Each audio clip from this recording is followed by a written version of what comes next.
Yoo ati sagal boo'uu baatte jaan nama akka isaa osoo barbaadde isa biraa maa deemti gaafii hin jirtu tanalla. Intalti tun isa biraa'uu deemtee nama akka isaanii baqatti moo nama akka isaa barbaadde waay jaawarii isa jalaa'uu silkii haasuu didee nama akka isaa maal itti godha sii galee nama akka isaanii baqata malee hay.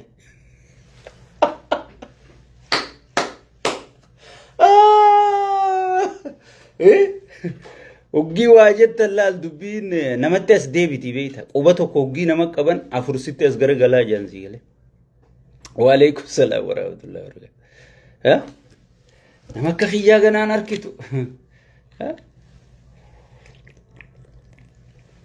Isa biraa'uuni deemee nama akka isaa akkam godhu. Waalaikum salaam warahmatullahi wabarakatuh.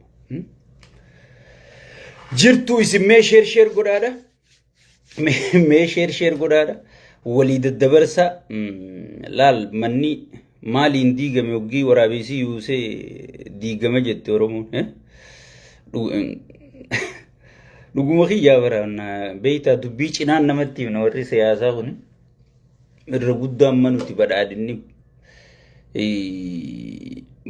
dhugaa sun boonnee tattaa'u jirra. Amma wanni aangorra jiraatuun badhaadhinaa miti beekti galee. Waan hattuu durriyyee barandaa takka saati qaallichi sheeyxaantichi wali qabateeti nama silaa badhaadhina gaddaabe nama silaa badhaadhina dhugaa fakkaatu keessaa yaasee gaddaabe. Nuti arra ijoolleen badhaadhinaa ijoolleen Oromoo ijoolleen dhugaa sabaatiif dhaabbattu arra kana boonnee kursii shirshir jenna jenneetti hofalla sii galee. Nugusni isaanii amma Shimallis Abdiisaa agartan sii galee caffee guddaa kabajamaa san gubbaa taa'eeti nama arrabsaa oolaa. Maaliif faarsee bulaa kana maraataa as diraagatti buutanii gabbaasan namni dhagahuu dide sii galee. Bineeyyii farshoo quuftu tanaas akka marmeela farshoo tanatti safaranii gayyaasan namni dhagahuu dide gosaan nama qoodan. Amma gariin ka harargee jee lallabuu jiraami. Harargeen bar ummata Oromoo kana hundaaf itti gaafatamummaa qabdi. Harargee jechuun bar nama gandaa dalaguu miti. Maraataa duraan gosaan harargee diiguu ture. Kan isinis rakkoo qabdanii gaafa naa fi hangaasaa dura dhaabbattan san sheer gootanii aktiivistii gootan si jedhe. Yaadadhaa baradhaa warra dheengadda harargee gosaan diiguu tureetu arra gosa arsii arrabsu jira. Qabadhaa. Dheengadda gaafa harargee diigan san dheengadda gaafa harargee gosaan walgahii goosisan san hunnum madaalu hunnum fakkaatu jettanii osoo dura dhaabbattani. Yeroo hunda anarraa eegale yooni nan gosummaa eegale yooni nan gandummaa eegale na dura dhaabbachuu qabdan. Arra ka'abii yaada tokko qabnaa karaa tokkorra jirra jettanii waan hin taane irratti na deeggaruu hin qabdan. Booda gatii kafaltan waan ta'eef si galee. Dheengadda gaafa arra warri jaawarirra bobba'u kun warri arra jaawar gaxiqqeessu kun gaafa isaan afran qallo kopha baasanii ituu kopha baasanii humbanna kopha baasanii ilmaan abbaa tokko warra wajji wal fuudhee ilmaan walirraa hore manatti irra yaa'anii bultii namaa diigan. Goota keenya waan jaawar faarsanii waan kara daandii isin dhageeffatanii goota keenya jechuun turtanii jechuudha. Silaa guyyas dhaaphaa jettaniin silaa guyyas fooloo keessan irraa kaafattanii silaa guyyas sheerii teessan irraa dhaabdanii arra gartee jaawaritti hin dabranii jechuudha. Aaranaa fi hangaasa irraa qabdanii fi maraataa hunda fuutanii aktiivistii gootanii gootan. Amma gaaga deebisuun firdi feeti. Waan ta'anii fannisan ol ka'anii fuudhanii jette Oromoo.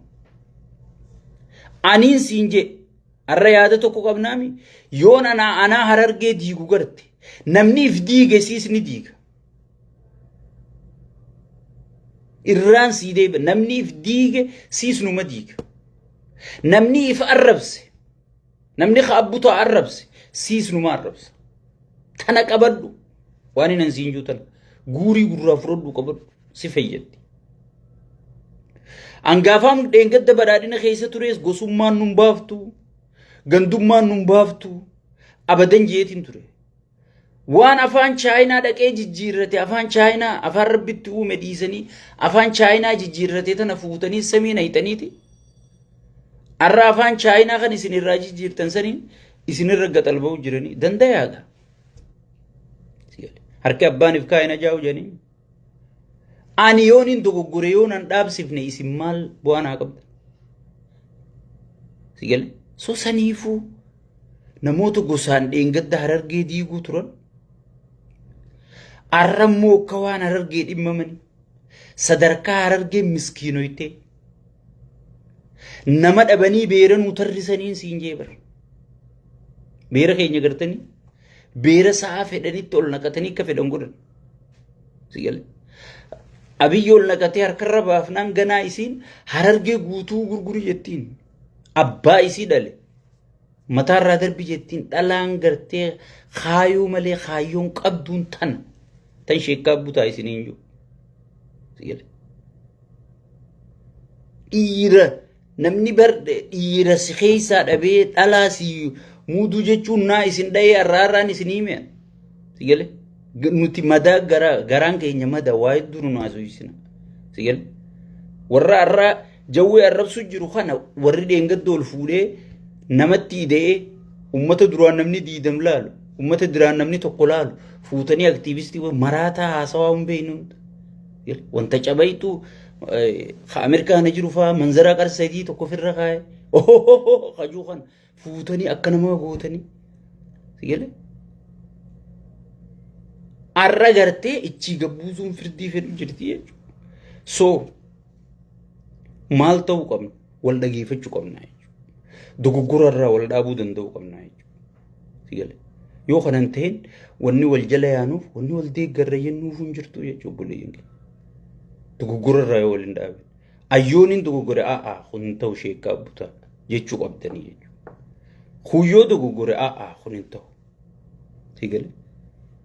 Ummata Arsii ummata goota kana arrabsaa bar arra dhiisii arra Arsii meeqaatu PP deeggara gaafa namni Arsii tokko PP deeggarre kophaatiyya Ameerikaa kana keessa taa'ee warri arra Abiyyi jee alba'u kun gaafa gaangistara mananna bitee makiinaan arra caccabsee. Sigale. Waan ilma namaan godhinna godhuu turan takkaa gosa Oromoo takka. Gosati yayyaa mannee baran gabbee takka. Kan isaan amma hanganatti albaaniif irraa nu dhorkuu daddabanii gosa yaammatan ganda yaammatan sigale. An gosati yayyaa kophaatiyyaan dhaabbadde jechuudha. Maaliif kan nuti qabsaa'u jirruuf sabaa fi biyyaa fi sigale. Akkasitti if yaaduu dandayuu qabnaa jechuudha. Jala yaataniitis mataa if hin dhukkubsin. Tanneen fooloo keessan irraa kaafadhaa biraa yaa. Isin duraanuu view heddummeessee fi namatti isaanii ta'e sigale. Namatti isaanii ta'e saree hunda sigale. Arra namni Harargee himatu namni sirna kana deeggaru diina Harargeeti. Ani ilma Harargeeti na dhageeffadhu naasii hima. Namni Harargee himachaa bar abdiillee miliyeenaan Harargee buqqisee namachi wanna keessa taa'ee qabeenya horate hunda hiyyoomsee sigale. Arra bar abdiilleen sun masaraa mangistii mana isaa bar beeta mangistii bira jibbitaa bar.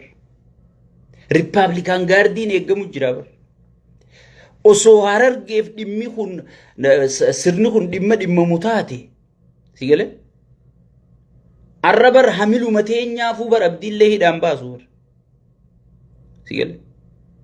San gubbarraan daldala Harargee agabsee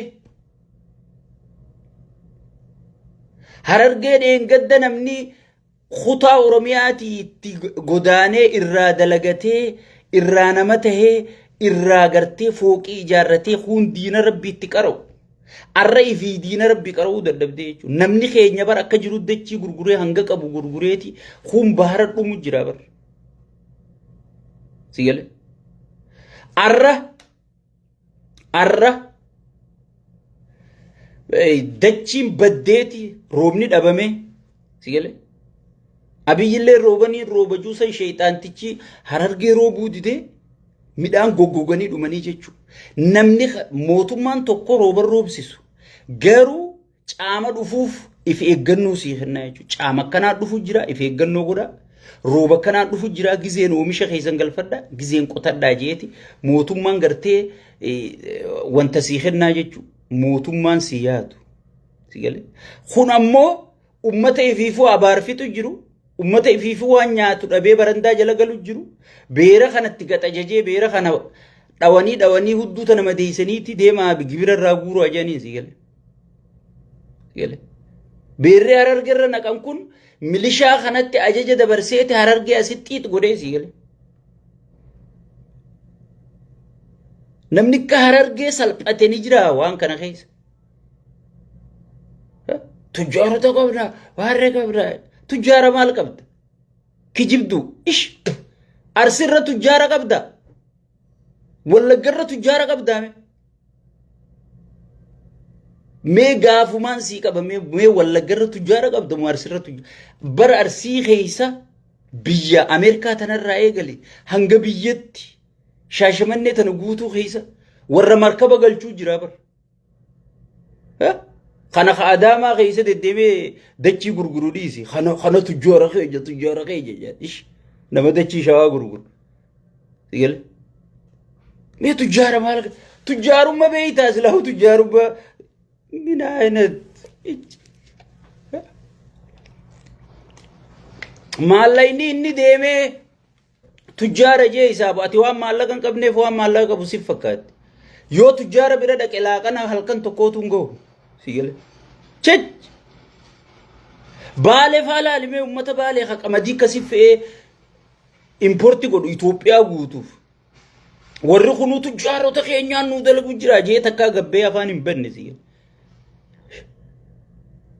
gowwaa wajjin dalachuu mannaa dhaloota kophaa irra wayyina jedhanii sigale so akka waan harargeen irraa fayyadamte namicha tokko kadachii namaa miskiinaa gurguru tujjaara jedhanii waarre jedhanii gaggage boonu ana goggogiiti ana waa hundan albaa'u malee waan isaan keessa jiraniin isinii wanta baza ummata saniis miidiyaa irra gartan malee ummanni sunis isin jalaan dubbatu sigale rakkoon teessan guddoon keessan beeytan gubbarra gartan malee keessa namaan beeytu keessa qabattee nama kenniti oromoon dura amma himaa kee osoo keessa jira kiisha isaanii keessa beeytanii sigale tujjaarallee qabna jettanii afaan hin dubbattan hooggana qabna jettanii osoo beera kana waan keessa jiru beeytanii beeraa harargeerra naqan kana sigale wahii qabnallee jettanii dubbatan chech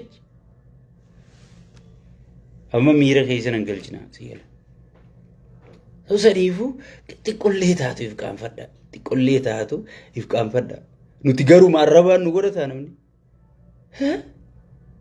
artistiin keenya nama arrabsa aktiivistiin keenya nama arrabsa tujjaarri keenya nama arrabsa gaazixeessaan keenya nama arrabsa min ayna nagar nu maali abaarsa arrabaan nurra diigame ish abo ana farra fakkeenya furodda annamallee arrabsu arra hayyoota kana namni dura gabbahee sirna jaaru qabdan jee hayyoota kana irratti oromoo dammeeyse dhiibbaa godhee arra laal qoma dhodheetiin itti boona sigale chich harargeen nama kan nama jaaru malee nama jiigu harargeen ban nama yeroo duraati michuu baay'een qabaali tabiiftuuti irraa jee wallise oromoota kana guutuu akka shalata walitti hidhee bara sigale hay akka waan harargee dhimmamtu akka waan harargeen isii ergattee kijibduun ifi farshoo walii bittee wal ergatteeti maqaa harargee balleessuu barbaadde abbaan fedhe bakka nun buunuti khadiir marturraa eegale abbaan fedhe harargee bakka nun buu anilleen harargee bakka nun buu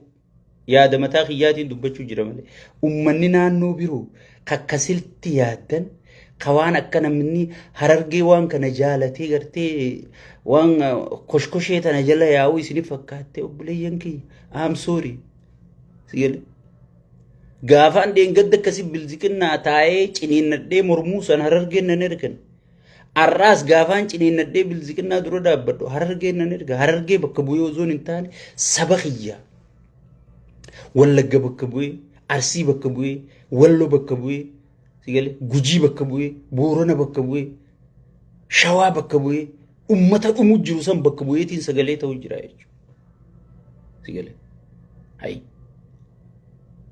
Namni nama jeesu bakka jeefte jee faarsu saba kam qabame namni mujrima faarsu amantilleen qabu